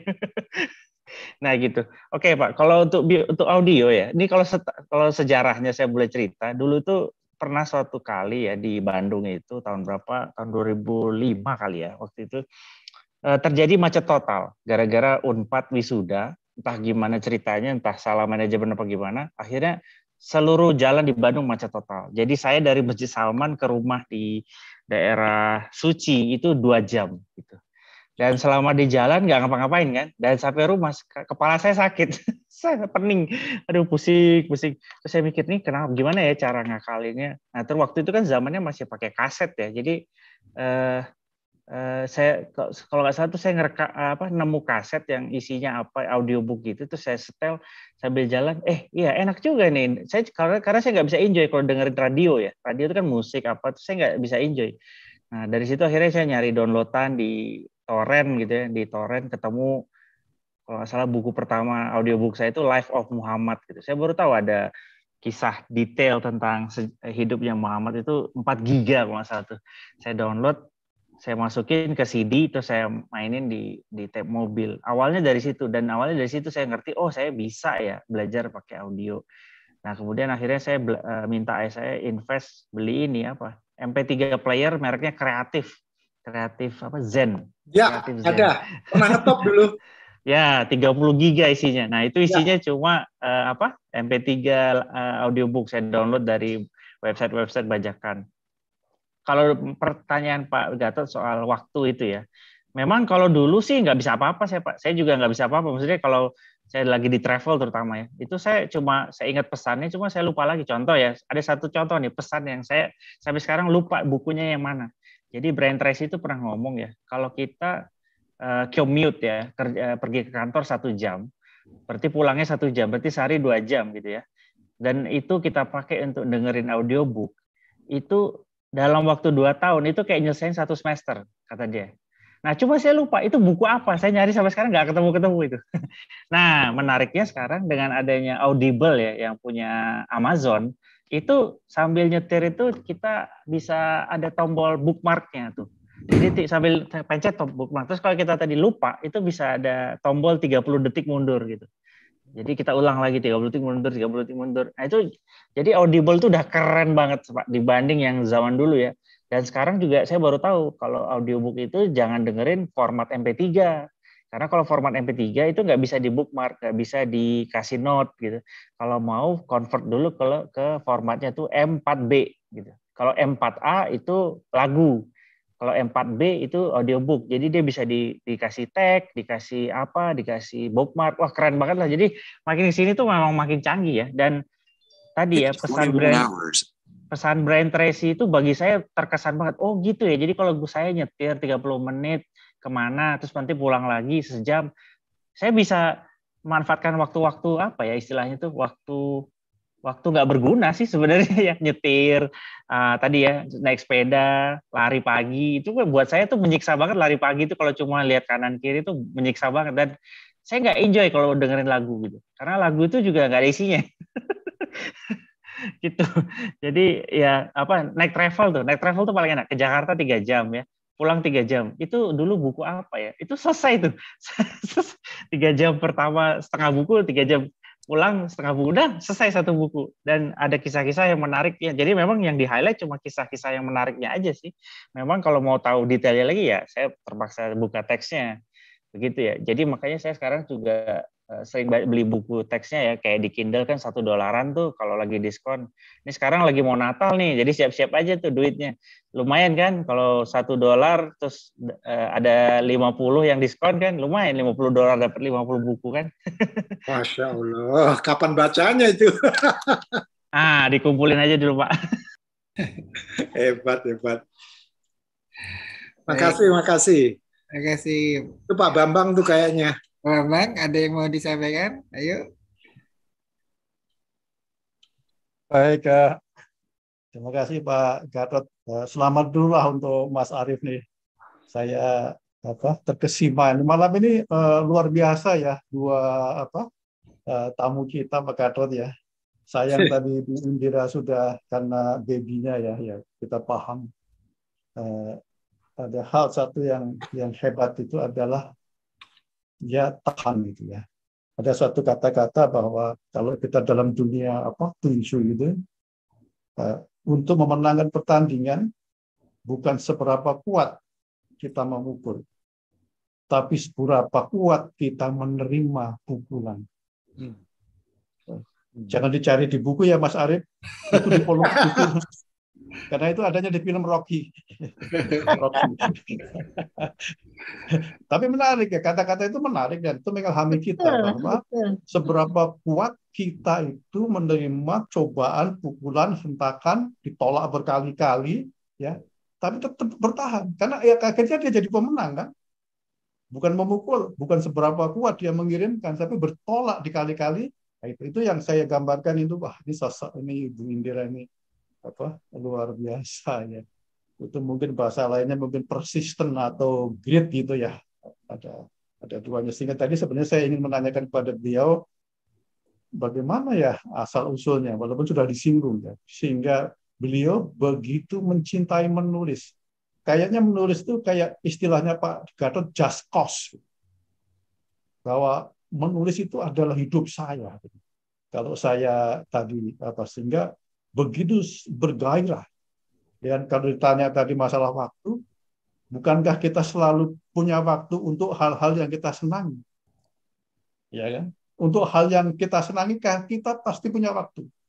Cuma apakah yang kita senangi itu memberikan manfaat apa tidak, itu masalah yang berbeda. Nah, beliau itu menyenangi sesuatu yang bermanfaat. Ya kan? Itu yang luar biasa. Mas Arief juga selamat ya, bisa meringkas buku ini menjadi 3. Ini juga luar biasa itu, keren gitu. Saya jadi ingat waktu ngobrol sama Pak Gatot itu ada, saya ngambilnya dari buku karena tadi yang diceritakan ini kan olahraga ya, jadi buku Golf Digest. Dulu saya pernah main golf, ya mirip itu yang diceritakan. Yang pertama kali kita harus tahu dasarnya ya. Fundamentalnya apa? Jadi kalau kita mau main golf itu mesti kita tahu dulu bagaimana megang gripnya, bagaimana backswingnya, bagaimana forwardnya, bagaimana berdirinya, open close dan sebagainya. Kita harus tahu itu. Kemudian kita praktekkan dan kita harus mencari find your own swing.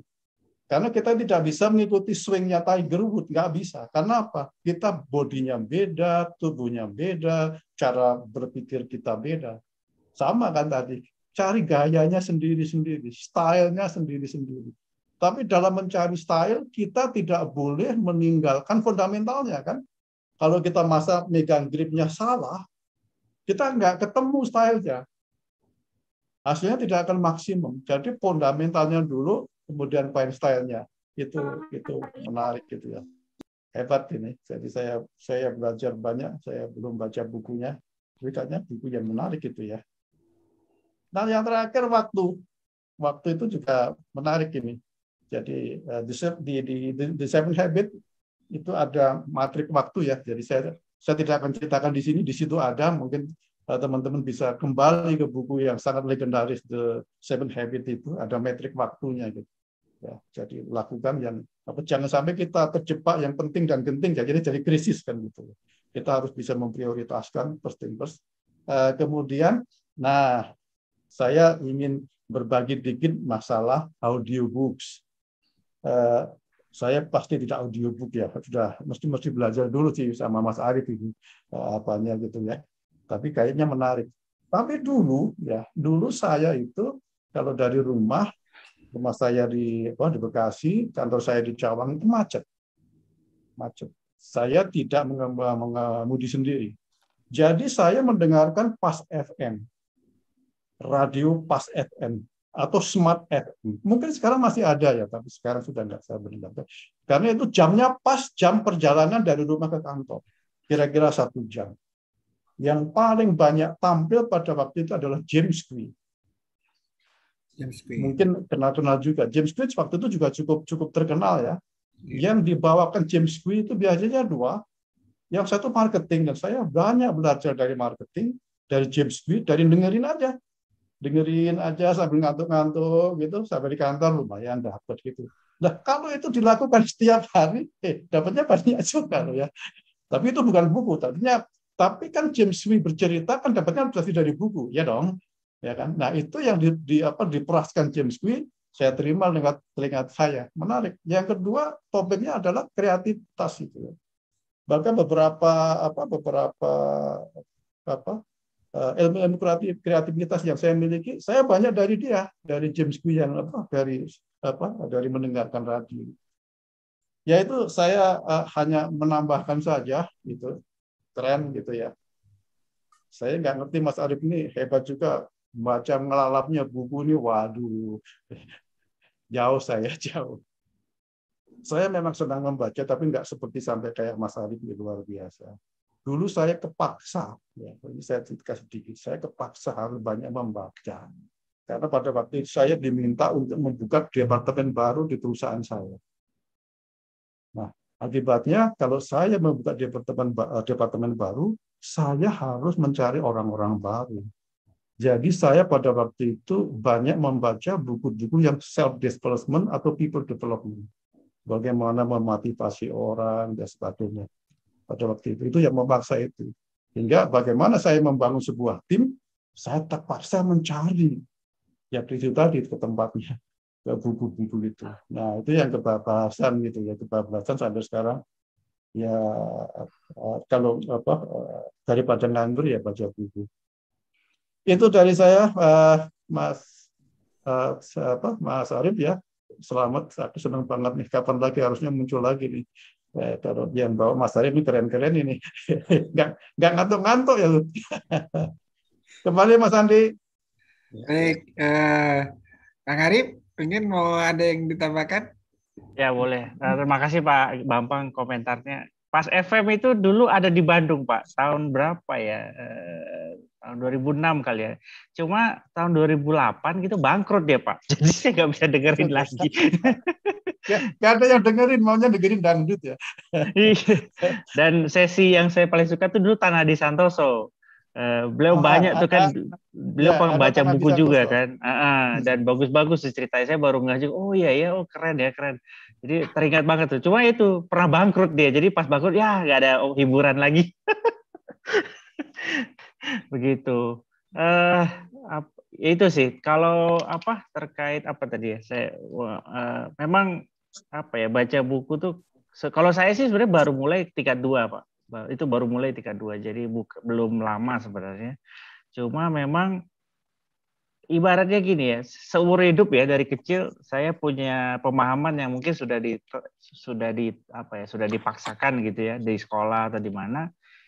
Ya saya kaget itu pas saya baca buku How to Be Like Michael Jordan itu semuanya hancur itu pemahaman itu gitu. Karena saya dulu berpikir gini Pak, kalau saya nggak pernah ranking di sekolah, sudah pasti hidup saya jadi biasa-biasa aja, nggak akan jadi orang, nggak akan jadi siapa-siapa gitu. Dan itu kayak pesan-pesan halus dari guru gitu. Nah, tapi pas saya baca buku Michael Jordan kaget saya, oh bisa ya orang yang waktu masa mudanya nggak jadi apa-apa, pas dewasanya malah jadi orang. Oh bisa ya. Malah ada juga yang kebalikan, tapi ya kita fokus yang positif aja. Itu sih Pak. Jadi dari situ saya akhirnya merasa, oh saya bisa berubah gitu. Nah itu sih. Jadi buku itu membuat saya jadi punya opsi lah ya. Oh saya bisa merubah hidup saya gitu. Saya kira dulu saya udah tertakdir, oh ya udahlah jadi orang biasa, nggak akan kemana-mana gitu. Ya udah that's it gitu. Itu Pak Bambang. Ya, nambahin satu aja. Jadi ya memang kan saya pernah baca artikel di Kompas itu ya. Artikel yang Kompas itu yang bahwa umur ilmu pengetahuan itu hanya 10 tahun. Jadi kalau kita tidak melatihkan orang-orang kita, staf kita, itu dengan satu pelatihan 5 tahun tidak kita latihkan, maka selayaknya lah dia sudah nggak ada di perusahaan kita. Itu kuncinya. Ya.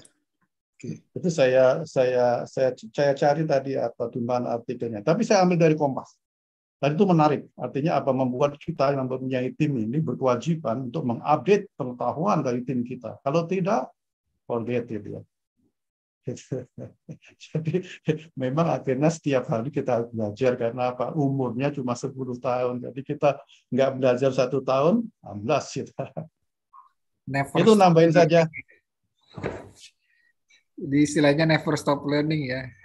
Harus selalu ada. Karena cepat sekali karena apa itu pertumbuhan pengetahuan ini tanpa apa. Rasanya yang kemarin itu masih baru itu sekarang sudah ketinggalan karena ada sesuatu yang baru lagi. Ya. Ya. Forum bedah buku ini juga bagian dari learning curve kita kan sebenarnya kan. Itulah bahkan setiap minggu ini banyak pelajaran-pelajaran baru, sharing-sharing baru, kisah-kisah sukses dari teman-teman yang hadir. Baik. Dan kita harus belajar semua hal, berbagai hal. Kita harus belajar berbagai hal karena kita tidak tahu kapan hal itu kita perlukan. Apa saja. Ya. Jadi jangan terfokus bahwa kita harus belajar pada satu titik, tidak. Iya. Karena dunia berubah dengan cepat itu. Jadi kita selayaknya kita belajar berbagai hal karena kita tidak tahu kapan akan kita butuhkan. Dan menariknya dari forum ini adalah tipe bukunya kan macam-macam ya. Itu menarik jadinya. Masalah psikologi, mungkin satu saat masalah kemarin ada yang diangkat masalah kesehatan yang singgung-singgung Pak Prof. Budi Raharjo itu ya. Mudah-mudahan nanti kita membaca buku-buku kesehatan juga. Nggak apa-apa. Oke. Ya, terima kasih Pak Jadi Alon itu. Ya. Makasih ini keren banget ini diskusinya ya. Buku spiritual kali Pak. Kalau spiritual itu harus general ya Ibu Ije ya. Iya, yang karena general. Kita kan general nih. Nah, artinya bukan religion, Muslim bukan nanti religion. Jadi pengajian. Nanti yang non Muslim agak enggak berkenan. Jadi oke. Enggak. Ya. Jadi menurut ada saya spiritual dalam artian general. Benar. Jadi bukan religion Pak, tapi spiritual secara general. Oke. Ya. Makasih. Ya Pak Bambang, makasih Mas Adi. Ini ada satu hal yang lupa karena tadi diingatkan sama Pak Bambang. Jadi dan Mas Adi, memang forum ini saya melihat sudah kelihatan bukan saya sendiri yakin ya, tapi mungkin teman-teman yang belum yakin, saya ingin berbagi bahwa ini sesuatu yang sangat bermanfaat karena tadi Mas Arief sudah menunjukkan ya pada saat ayahnya sakit gitu, tahu-tahu ada seseorang menelpon dan persis kisahnya itu seperti yang saya baca di bukunya Brandon Burchard, nggak tahu mungkin Mas Arief pernah baca, judulnya The Millionaire Messenger ya. Dia juga gitu mendapat telepon dari orang, terus orang itu bilang bahwa gue mesti bayar berapa nih ke lu gitu. Hah? Bayar? Gue nggak kepikiran lu mau bayar gitu ya. Terus akhirnya si yang nelpon ya nggak enak dong. Gue biasanya kalau nelpon orang ini gue kasih sekian ratus atau ribu dolar gitu ya. Ya udah gue transfer ke minta rekeningnya. Dan itu pertama kali dia mendapatkan bayaran dan tanpa dia tahu bahwa dia itu dibayar. Seperti Mas Arief tadi. Saya lupa jumlahnya, nanti saya lihat di bukunya. Tapi itulah karyanya dia menyebutnya the expert industry. Jadi dia bilang expert industry itu luar biasa karena Anda nggak punya modal apa-apa, kelihatannya, tapi modalnya adalah mesti baca buku yang banyak, mesti banyak belajar, seperti yang ditunjukkan Mas Arief tadi. Ya.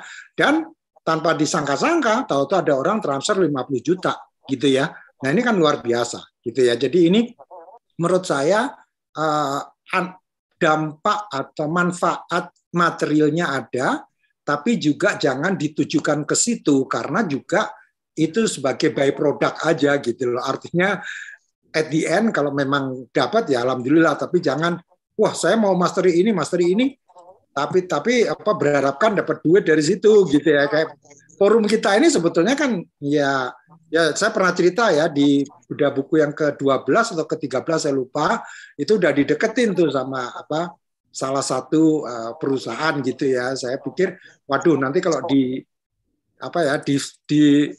harus di setir bukunya yang ini aja gitu, kita jadi nggak bebas gitu. Jadi menurut saya kita perlu jaga kebebasan itu. Ya udah kita ya seperti ini aja gitu. Nah terus yang kedua tadi yang menarik juga yang dari Mas Arief itu adalah bagaimana sebetulnya kita ini bisa mencoba membuat ini yang benar-benar bisa kita masukkan di dalam implementasinya gitu ya. Jadi implementasinya itu harus benar-benar. Bentar, ini ada suara siapa ya? Soalnya kok kayaknya ada splatteran. Baik, dalam apa istilahnya Bu Indari tadi adalah apa ada suara splatteran? Mungkin coba mic-nya Pak Bambang di mute dulu. Oh, iya soalnya oke. Nggak, mungkin itu feedback dari mic, dari speaker ke mic lagi gitu. Oh gitu. Sekarang masih? Enggak ya? Enggak. Oke. Ya, mohon maaf. Jadi yang saya ingin tekankan tadi adalah yang Bu Indari tadi tekankan juga adalah ternyata ada duitnya gitu ya. Jadi artinya memang by design tidak untuk itu, tapi at the end ternyata menghasilkan uang juga gitu ya. Jadi ini sesuatu yang mungkin kita bisa pelajari dari situ. Tapi terlepas dari itu semua, saya setuju bahwa forum ini merupakan forum kita untuk saling belajar. Jadi saya selalu mencoba menekankan ke teman-teman, nggak usahlah Anda itu berpikir Anda seorang reviewer yang hebat gitu. Siapapun, yang penting dia sudah belajar, baik belajar itu membaca atau mendengarkan buku, silahkan berbagi ya.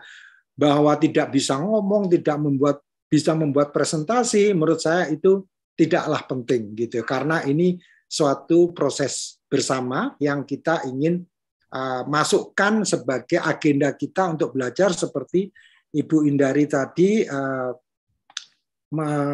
membuat jadwal antara 6:30 sampai jam 7 itu belajar gitu ya.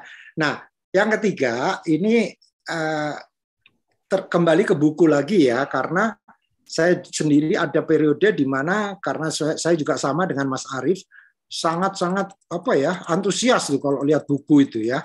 Dan kadang-kadang memang ada waktunya terlalu mahal untuk dibeli gitu. Nah, sampai suatu ketika saya membuat resensi yang lumayan lumayan konsisten setiap bulan di Koran Tempo, saya ingat sekali. Dan itu ternyata dibayar juga. Kalau nggak salah waktu itu 700.000. Harga buku kan antara 300-400 kan. Jadi saya asik juga nih membuat resensi, dibayar 700, ya langsung saya beliin buku, dapat 2, ya kan? 2 buku berarti bisa 2 kali review. Jadi setiap bulan saya mereview waktu itu. Jadi sampai suatu titik lah, saya lupa. Waktu itu ada ruang baca di Koran Tempo gitu. Jadi artinya kita bisa membiayai beli buku itu juga dari kegiatan membaca buku dengan menuliskan resensinya gitu. Jadi ini yang beberapa manfaat yang menurut saya sangat luar biasa, dan buku-buku itu masih ada semua yang saya beli gara-gara saya menulis resensi di Koran Tempo waktu itu. Ini aja saya cuman menambahkan komentar karena tadi tertarik dengan Pak Bambang bercerita mengenai beberapa hal yang menurut saya perlu saya bercerita juga. Ngomong-ngomong ini ada Pak Nur Asikin tuh, mungkin yang mau bertanya. Pak Nur Asikin nih asisten pribadinya Ustadz Adi Hidayat dulu nih. Dari tadi memperhatikan dan beliau sambil ini menabubukkan bayinya tuh. Iya, alhamdulillah. Baru jadi ayah 9 hari, Pak. Wah, 9 hari? Waduh, luar biasa. Silakan kalau ada yang mau ditanyakan. Ditanyakan belum. Cuma pertama mengucapkan terima kasih kepada Mas Arief yang sudah mengajak ke forum ini, udah sharing info itu dari 3 minggu lalu. Tapi saya baru bisa gabung malam ini. Kemudian ini ngomong juga ternyata deg-degan ya. Dilihatin orang-orang hebat. Jadi dari yang disampaikan itu kayak mengingatkan kembali apa yang sudah pernah dibaca di berbagai buku. Karena kalau dibilang suka baca buku dari kapan, dari kecil, tapi dulu kan masih komik Tatang S, dulu zamannya saya kan Tatang S, Petru, Gareng gitu. Tapi kalau mulai baca-baca buku motivasi di 2008, 2009, sampai sekarang. Kemudian terkait tadi Mas Denny, itu juga semua yang disampaikan betul, tetapi beliau mengfeedback-nya ke diri sendiri sehingga menyampaikan belum ada waktu atau nggak ada waktu, itu betul. Tetapi kalau kita fokusnya ke misal ke anak, artinya apa yang disampaikan Mas Arief dan apa yang disampaikan Mas Denny itu nyambung. Jadi oke, kita yang usianya sudah segini, ke fundamentalnya nggak ada waktu nih, ya udah kita investnya ya ke anak-anak. Gimana ketika anak-anak belajar ya harus dari dasar. Kalau ke kitanya kan karena udah nggak ada waktu, ya sebutlah nggak bisa lah, kita nyarinya jalan pintas. Dari pengalaman orang-orang yang sudah melewati fase itu. Terus yang tadi disampaikan terkait semuanya sudah benar semua lah menurut saya, saling mengingatkan. Begitu Pak Gatot, jadi saya biasa baca namanya aja ini langsung lihat sosok orangnya, Masya Allah. Terus itu ada Pak Adi Kurnia, ini pesertanya ada yang online 27. Iya. Dah itu aja Pak Gatot, silakan. Terima kasih Kang Nur. Itu selamat ini sudah nimang anak nih jadi bapak 9 hari ya. Mudah-mudahan ini lagi seru-serunya Mas jadi Adi, bapak boleh nih. saya komentar sedikit? Ya, mangga Bu Ica. Ya, kesempatan ini sebetulnya saya itu termasuk orang yang lebih suka mendengarkan daripada membaca. Ya. Jadi dalam kesempatan ini sebetulnya saya pengen berterima kasih itu sama Mas Gatot. Mas Gatot kan dari dulu memang suka membaca. Jadi waktu saya sekolah bareng sama dia tuh saya minta diceritain aja sama Mas Gatot. Apa sih tadi pelajarannya gitu. Lagi pula kalau Mas Gatot cerita itu bukan cuma ceritanya aja, tapi dia tahu persis loh implementasinya tuh harus bagaimana step-stepnya. Jadi ya ini benar-benar terima kasih banget. Terus sekarang udah saatnya saya kepengen baca buku, mata saya tidak memberikan keleluasan, jadi saya harus operasi dulu. Jadi dengan begitu nanti setiap kali ketemu Mas Gatot, Mas kemarin apa sih? Udah bukunya kayak gitu. Jadi jangan segan-segan ya Mas Gatot ya.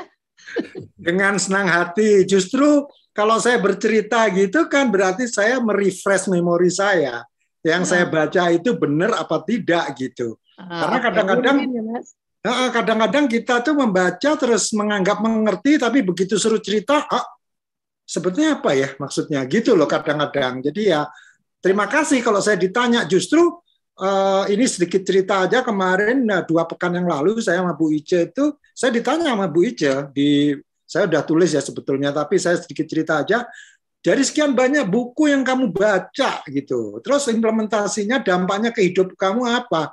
Loh dampaknya banyak, loh saya bisa hidup dari konsultan kalau nggak dari baca buku, dari mana coba? Ya, dan salah satunya yang saya pernah cerita juga, misalnya Six Thinking Hats, itu udah saya jual kemana-mana itu. Pak Bambang salah satu korbannya itu. Ya, perusahaan tempat Pak Bambang itu tahun 2016 menggunakan six thinking hats ya. Dan itu Edward de Bono tahun 85. Jadi sebetulnya jadul. Kenapa saya pakai baru sekarang? Karena saya melihat dari sekian banyak tools yang ada, satu-satunya yang addressing feelings itu only six thinking hats. Saya nggak pernah lihat root cause analysis, apalagi diagrammatic Six Sigma. Nggak ada yang address specifically on feelings. Itu red hat-nya Edward de Bono.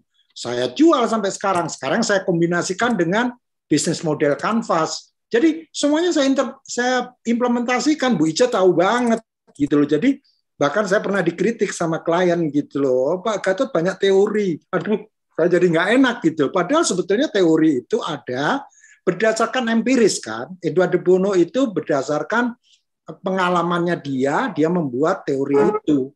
Bisnis model Canvas juga. Jadi saya terapkan gitu loh. Dan saya cerita bahwa itu Nespresso itu dibangun dari bisnis model Canvas dan konsepnya bukan competition tapi ekosistem. Nah itu saya jualan ke klien saya, banyak yang nggak ngerti what is that gitu loh. Nah saya jadi ya sorry ya, kadang-kadang kita harus educate gitu loh bahwa you look at the business as a whole, bukan hanya kompetitor melakukan ini, hanya 5 forces-nya Porter itu juga saya pakai. Nah itu ya ini cerita apa ya, walaupun direkam nggak apa-apa deh. Dulu yang tahun 95 saya di-assign di Pusri itu cikal bakalnya PT Pupuk Indonesia yang sekarang jadi holding. Saya pakai 5 forces waktu itu. Saya masih ingat banget tahun 95. Ya, jadi masih zamannya dulu dirutnya Pak Suhadi. Saya masih ingat sekali. Memang yang namanya holding company, organization restructuring itu takes time kan. Jadi setelah saya keluar dari Pricewaterhouse ya masih belum terbentuk, tapi paling enggak cikal bakalnya saya dilibatkan dan saya senang sekali gitu bahwa dan bos saya David Robertson itu mempercayakan ke saya, you lead the discussion, you lead the ini. Udah saya pakai 5 forces, pakai financial segala macam. Bahkan ilmu finance yang saya sendiri bukan orang finance, yang namanya capital asset pricing model, saya terapkan juga, saya gabungkan dengan human capital. Pokoknya yang namanya buku itu you can, istilahnya Mas Arief tadi, menyimpulkan. Tok, kita kemas. Yang cocok dengan klien kita. Klien kita sedang mengalami apa, gitu. Dia kompetisinya berat, jangan jual kompetisi, jual ekosistem, gitu. Nah, insya Allah, ya akhirnya ada sih klien yang mau pakai bisnis model Canvas. Ada 3 klien yang mau, gitu. Itu sih, sedikit berapi-api Mas Adi, soalnya ini... Hari ini saya menemukan orang-orang hebat semua nih. Bagus Mas, semangat terus Mas. Ya, terima kasih. Ya, alhamdulillah ini, waduh, waktunya sudah keburu habis nih Pak Gatot. Tapi terima kasih, ini banyak sekali hal berharga yang kita diskusikan pada malam hari ini dan sekali lagi diskusi bedah buku itu bukan untuk mencari satu kata sepakat, tapi semua hal-hal yang kita dapatkan dari sharing, dari diskusi, dari bukunya sendiri, dari sharing experience masing-masing reviewer maupun guest-nya itu bisa memberikan inspirasi buat kita sendiri. Kita masing-masing, silakan disimpulkan masing-masing. Yang mau terinspirasi menjadi penulis, silahkan mulai menulis.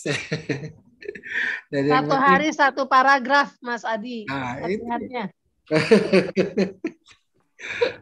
Pakai konsep power of less ya.